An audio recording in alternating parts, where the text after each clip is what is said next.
Gözəl insanlar, əziz Allahın xeyri, bərəkəti və salamı sizin və ailənizin üzərinə olsun. Ümid edirəm ki, yaxşısınız. Allah işinizə, gücünüzə, səhhətinizə, ruzinizə bərəkət versin. Bu videonu mən sizə gözəl bir, yeni, elmi, dəyəri olan bir xəbər vermək üçün çəkdim, gözəl insanlar. Bilirsiniz ki, mən uzun müddətdə həm Qurani-Kərim üzərində, həm də Nizami Gəncəvi üzərində araşdırmalarımı davam etdirirəm. Və bugün sizə verəcəyim xəbər də ondan ibarətdir ki, Nizami Gəncəvinin inşallah görünürdür, ömürdaşım çəkir onu. Onun bu işdə çox böyük əməyi var, yazılmasında, redaksiyasında, çapında, tənqidində, tərifində o qədər əməyi var ki, sizin huzurunuzda ona da ürəkdən təşəkkür edirəm. Allah səni var eləsin. Bax, bu gözəl əsər görünür, ümid edirəm ki, görünür. 7 gözəl məsnəvisinin, Şeyx Nizami Gəncəvinin 7 gözəl məsnəvisinin şərhi ilə bağlı 4-cü cilddir. Təzə çap oldu, 2 gündür almışam, nüsxələrini aldıq və bu işdə əməyi olan hər kəsə də buradan təşəkkür edirəm. Eyni zamanda bu 7 gözəlin şərhi ilə bağlı olan əsərlərin hamısını bir yerdə də sizə istəyirəm bir göstərəm ki, bax 4 cilddir bu. Bu 4 cildi mən bir yerdə hazırlamışam. 2000 səhifədir bu. Və mən yazdığıma görə demirəm. İnanın ki, Azərbaycan nizamşünaslığında və dünya nizamşünaslığında tayı bərabəri olmayan yeni bir şeylər yazmışam. Toplam həcmi 2000 səhifədir. 2000 səhifəlik fundamental bir əsərdir, elmi əsərdir.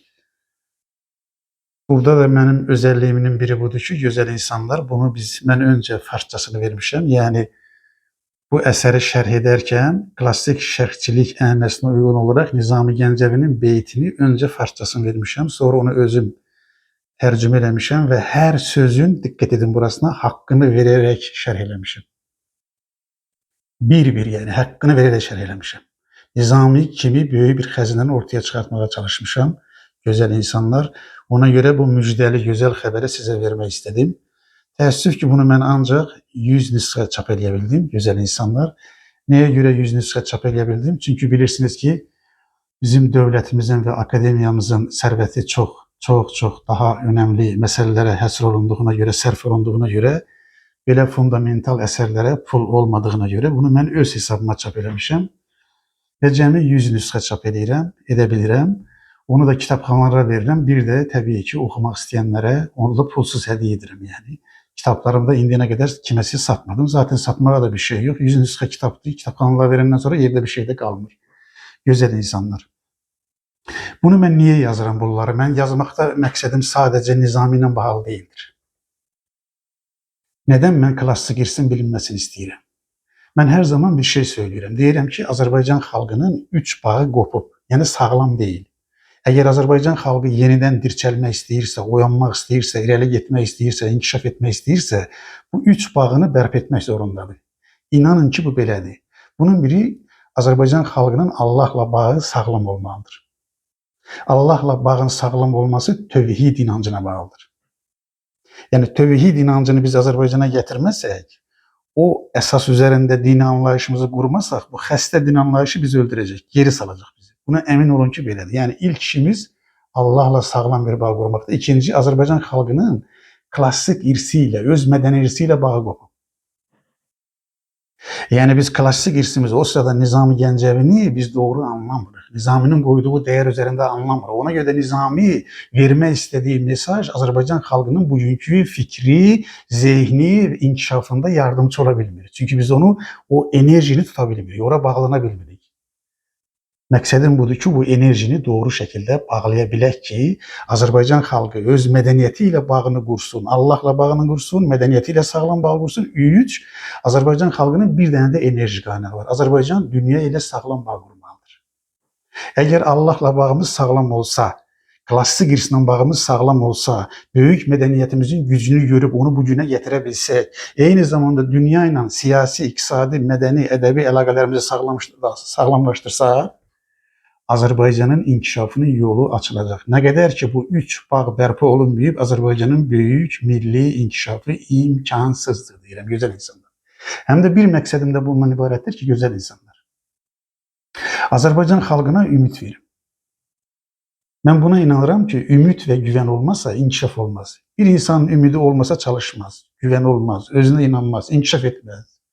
Amma mənim verəcəyim ümid sadəcə boş sözlərdən ibarət deyil. Mən faktla, dəlillə, yəni dediyim ümidin arxasına deyirəm ki, bax, ey Azərbaycan xalqı, sən böyük xalqsan. Sən Nizami kimi bir şəxsiyyəti dünyaya verən xalqsan. Sən çox böyük bir mədəniyyətin sahibisən. Əgər sən o mədəni dəyərlərinə sahib çıxsan, onda o mədəni dəyərlərin içindəki enerjini görsən, sənin nə qədər potensial bir imkanın olduğunu görəcəksən. Nə qədər fəlsəfi dəyərin, elmi dəyərin, ədəbi dəyərin olduğunu görəcəksən. Bu sənə güvən verəcək, bu sənə ümid verəcək, səni böyüdəcək və səni bugün dünyada gedən bu yarışın içərisində qoruyacaq, yenidən dizayn edəcək və inkişafını yoluna açacaq. Bu 4-cü cilddə, gözəl insanlar, mənim qoyduğum əsas məsələnin biri budur ki, Nizami burada təkəbbür xəstəliyini, birinci verdiyi mesaj budur, təkəbbür xəstəliyini nə qədər böyük bir bəla olduğunu açıqlayıb. Siyasi təkəbbür, şəxsi təkəbbür, ictimai təkəbbür, mədəni təkəbbürün bir dövlətin, bir insanın, bir millətin faciəsinə necə yol açdığını bir-bir izah edib, gözəl insanlar. Təkəbbürün nə qədər böyük xəstəlik olduğunu göstərmək üçün, baxın, Qurani-Kərimdən sizə bir ayə oxumaq istəyirəm. Nədən Nizami buna bu qədər önəm verib? Nədən siyasi təkəbbürün zülmə, insan haqlarının pozulmasına, insanın inkişafına mane olduğunu bu qədər açıqlayıb? Baxın, Uca Allah Qurani-Kərimdə, Qəsəs surəsində, Qurani-Kərimin Qəsəs surəsinin 83-cü ayəsində buyurur ki, Bismillahirrahmanirrahim. O axirət yurduna gəlincə, yəni Allah axirəti tanıdı, deyir o axirət yurduna, axirətə gəlincə, biz onu, Allah onu, nəyi axirəti, yer üzündə təkəbbürlənməyənlər, baxın, diqqət edin, yer üzündə təkəbbürlənməyənlər və fəsad, pozğunçuluq çıxarmaq istəməyənlər üçün hazırlayırıq. Yəni Allah deyir ki, cənnət o adamlar üçündür ki, onlar bu dünyada təkəbbürlü deyirlər. Kimin canında təkəbbür varsa, kibir varsa, əzirsə, haqq tanımırsa, fəsad çıxarırsa, pozğunluq çıxarırsa, Allah deyir ki, onlara cənnət yoxdur. Sonra da deyir ki, o xoşbəxt sonluq müttəqilər, yəni təqvə sahibləri, yəni qorunanlar, yəni məsuliyyətli olanlar üçündür, əziz Allah buyurur. Baxın, Allahın Rəsulu da eyni məntiqlə çıxış edərək təkəbbürü görün necə tanınır.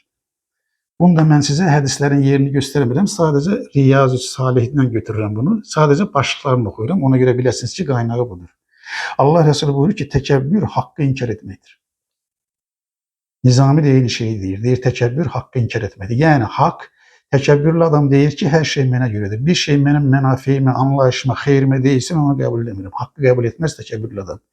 Allah Rəsulu buyurur ki, təkəbbür insanları xor görməkdir, yəni kiçik görməkdir. Təkəbbürlü insan əzər və kiçik görər. Allah Rəsulu buyurur ki, təkəbbür insanı zülmə götürər. Allah Rəsulu buyurur ki, təkəbbür cəhənnəmə getməyə səbəbdir. Allah Rəsulu buyurur ki, təkəbbürlənənlərə Allah mərhəmət etməz və Allah onları sevməz deyir. Nizami də eyni anlayışın içərisindən çıxararaq gözəl insanlar.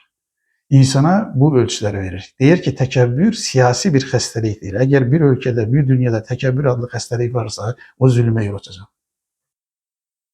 Baxın, Putinin Ukrayna xalqına etdiyi zülmün səbəbinin arxasında təkəbbür var. Putin Ukrayna xalqına deyir ki, sənin dövlətin yoxdur, dilin yoxdur, xalqın yoxdur. Sən mənə tabi olmazsan, sən necəcək? Sənin haqqın tanınmaz. Trump bir təkəbbür xəstəsidir. Zalim Netanyahu bir təkəbbür xəstəsidir. Bu zülmün arxasında odur. Yəni, təkəbbür bizə sıradan bir anlayış kimi gəlməlidir. Bu, necə böyük xəstəliklərə yol aça bilər, onu göstərir gözəl insanlar. Baxın, Nizami Gəncəvi, bu şərh etdiyim əsərin sonunda bir hissəsini oxuyum. Ən azı biz nəyi gətirmişik? Nizami nəyə gətirib? Siyasi xəstəlik olan təkəbbürün siyasi yönünü necə izah edib? Nizami deyir ki, əgər təkəbbür getsə, yəni yox olsa, aradan götürülsə, baxın, insanların həyatına diqqət edin, ölkəyə, dünyaya ədalət, mərhəmət, barış, hüzur, elm, ümid, rifah, güvən, bayram gələr. Fərdi və ictimai inkişafın yol açılar.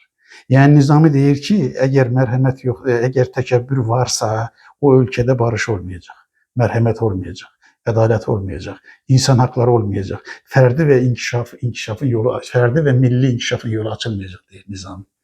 Eyni zamanda mən bu əsərdə verdiyim bir dənə də mesaj var. O nədir? Nizaminin Türklüyü ilə bağlı çox önəmli, indiyənə qədər göstərilməmiş dəlilləri ortaya qoymuşam. Nizami təkəbbür xəstəliyinə tutulmuş Bəhramı bir Türk qızı olan Fitnənin necə sağaltdığını addım-addım izah eləmişdir. Fitnəni, adını Fitnə qoydu o qızın bir Uyğur Türk olduğunu, bir Türk qızı olduğunu göstərir. Onun nə qədər gənc olduğunu, ağıllı olduğunu, elmli olduğunu, cəsur olduğunu və eyni zamanda çalışqan olduğunu göstərir və verdiyi mesaj budur. Təkəbbür böyük bir xəstəlikdir. Onu ancaq ağılla məğlub edə bilərsiniz. Onu ancaq cəsarətlə məğlub edə bilərsiniz. Onu ancaq böyük çalışqanlıqla məğlub edə bilərsiniz ki, Fitnə bir Türk qızı, bir şahı bu təkəbbür xəstəliyinin əlindən necə qurtardığını addım-addım orada izah eləməyə çalışmışam, gözəl insanlar. Eyni zamanda bu əsərdə Nizaminin bir vurusu da var. Onu da deyim, söhbətimi yekunlaşdırmağa çalışım. Nizami ağıla çox önəm verir. Nizami deyir ki, bir insanda 3 önəmli özəllik axtaracaqsınız. Təkcə bir insan da deyil, millətdə olsun. Yəni inkişaf etmək istəyən bir insan ya da inkişaf etmək istəyən bir cəmiyyət, bir millət inkişaf etmək istəyirsə, birinci ağla ehtiyacı var. Yəni ağıllı insanlara ehtiyac var. Nizami deyir ki, ağıllı olmağın əlamətinin biri gerçəkçi olmaq.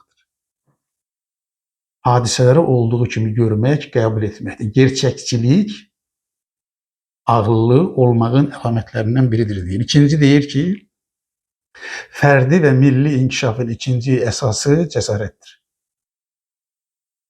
Cəsarət də deyir insanı idealizmə götürür, yəni fədakarlığa götürür. Nizami deyir ki, fərdi və milli inkişafın üçüncü əsas şərti də çalışqanlıqdır. Nəhayət, dördüncü əsası da deyir ki, elm və təhsildir. Baxın, toplayıram dördün bir yerdə Nizaminin verdiyim. Əgər deyir ki, inkişaf eləmək istəyirsinizsə, Allahla bağınızı sağlam tutacaqsınız. Əsas bağı quracaqsınız onları. Milli irsinizlə sağlam bağ quracaqsınız. İkinci ölçümüz bundan ibarətdir bizim. 3, dünya ilə bağınızı sağlam quracaqsınız. Ağıllı insanlar yetişdirəcəksiniz ki, o ağlın gücü ilə sizi irəli aparsın. Bugün ağlın gücü irəli gedən millətlər və dövlətlər ağlın gücü ilə, elmin gücü ilə irəli gedirlər. Ondan sonra deyir ki, cəsur olacaqsınız. Cəsarət sizi fədakarlığa, öz ölkəniz, insanlıq üçün fədakarlığa götürəcək. 3, deyir ki, inkişaf etmək istəyirsinizsə, çalışqan olacaqsınız. Gecə-gündüz qarışqa kimi çalışacaqsınız. 4, elmi və təhsili milli inkişafınızın, fərdi inkişafınızın əsasına qoyacaqsınız, gözəl insanlar. Bu kitab nizamşünaslıqda, dünya nizamşünaslığında bir yeni addımdır. Deyirəm ki, elmimiz üçün, Azərbaycanımız üçün xeyirli olsun, bərəkətli olsun. Bizə yeni elmi qapılar açdın inşallah. Və mən də milli irsimizə, o cümlədən Nizami Gəncəviyə, Şeyx Nizami Gəncəviyə bir vəfa borcu olsun deyə bu əsərimi yazdım və yazmağa davam edirəm. İnanıram ki, Nizaminin gətirdiyi dəyərlər, Füzulinin gətirdiyi dəyərlər, klassik irsimizin gətirdiyi dəyərlər, milli dini dəyərlərimizi gündəmimizə alsaq, ağlımızı, vicdanımızı və iradəmizi bu dəyərlərlə inşa eləsək, dünya ilə, Allahla və insanlıqla, mədəniyyətlə sağlam bağ qursaq, yeni bir Azərbaycan, güclü Azərbaycan, mədəni kimliyi olan, siyasi kimliyi olan, iqtisadi kimliyi olan, insani kimliyi olan, əxlaqi kimliyi olan bir Azərbaycan inşa olunmuş olacaq və Nizami də bu yenidən inşa mərhələsində bizim yardımcımız olacaq. Biz Nizaminin əlindən tutacağıq. Nizamidən tuta-tuta böyüyəcəyik. Və dünya göstərəcəyik ki, Azərbaycan adlı böyük bir dövlət var, güclü bir mədəniyyət var və dünyanın Azərbaycanın yaratdığı mədəniyyətə ehtiyacı var deyəcəyik. Çünki Nizami Gəncəvi insanlığa mərhəmət gətirir, ədalət deyir, tövhid deyir, insan haqq və hürriyyəti deyir, sevin deyir, barış deyir, hüzur deyir, elm deyir, təhsil deyir. Dünyanın inkişafı bunların üzərində qurulmayıb, gözəl insanlar. Əziz Allah Şeyx Nizamidən razı olsun və bizim bu əməyimizi də qəbul etsin. İnanıram ki, bu Azərbaycan nizamşünaslığında və elmində yeni bir inkişaf mərhələsi olacaqdır. Məni dinlədiyinizə görə sizə təşəkkür edirəm. Və bu kitabın başa gəlməsində, ərsəyə gəlməsində əməyi olan hər kəsə və bunu oxuyacaq hər kəsə təşəkkür edirəm. Məni dinlədiyinizə görə sizə təşəkkür edirəm. Var olun, sağ olun, əziz Allahın sonsuz, sınırsız mərhəmətinə əmanət olun.